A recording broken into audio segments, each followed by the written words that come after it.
हमारे घर की लाइट तभी जाती है जब हमारे फ़ोन में बैटरी कम होती है। गलती चाहे कोई भी हो, मोबाइल पे ही आकर ख़त्म होती है।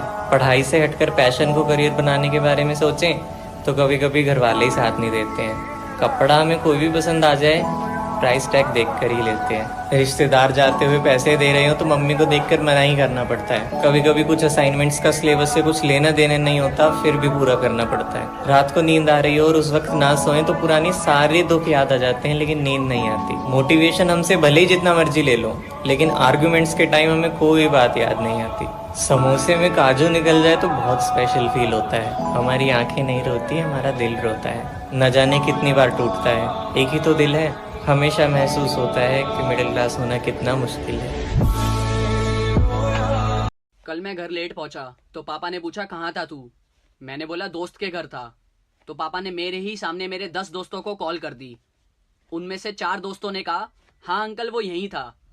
3 दोस्तों ने कहा कि हाँ अंकल वो अभी अभी गया है। 2 दोस्तों ने कहा अंकल वो हमारे साथ ही है, पढ़ाई कर रहा है, कहो तो फोन दूं उसे। और एक दोस्त ने तो सारी हदें ही पार कर दी। मेरी ही आवाज में बोला हाँ पापा बताओ क्या हुआ। कमीने दोस्त।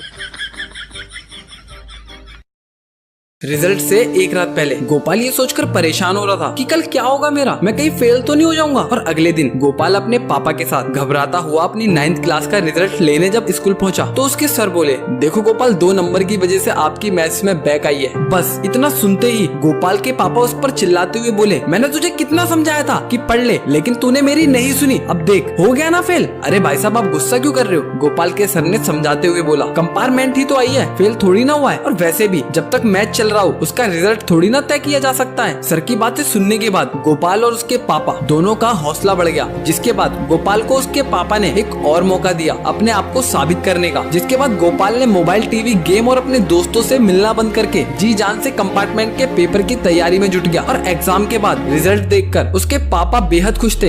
दोस्तों एक लड़का एक नाई की दुकान में प्रवेश करता है। नाई अपने ग्राहक से फुसफुसाता है कि यह दुनिया का सबसे मूर्ख बच्चा है। ग्राहक बोला पर क्यों? नाई बोला बस देखते रहो। नाई ने अपने एक हाथ में 100 रुपए के नोट लिए और दूसरे हाथ में 10 रुपए के नोट। फिर लड़के को बुलाया और बोला बेटा तुम्हें कौन सा नोट चाहिए? लड़का 10 रुपए का नोट उठा लेता है और वहाँ से चला जाता है। नाई बोला देखा मैंने तुमसे क्या कहा था, ये लड़का मूर्ख है। कुछ समय पश्चात नाई का ग्राहक दुकान से बाहर निकला, तभी उसने उसी लड़के को एक आइसक्रीम की दुकान से बाहर आते देखा। ग्राहक उस लड़के के पास गया और पूछा बेटा तुमने 100 रुपए के नोट के बजाय 10 रुपए के नोट क्यों लिए? लड़का बोला वह नाई मुझे मूर्ख समझता है, वह मुझे आजमाने के लिए कई बार पैसे दे चुका है, लेकिन जिस दिन मैंने 100 रुपए का नोट उठाया उस दिन खेल खत्म हो जाए।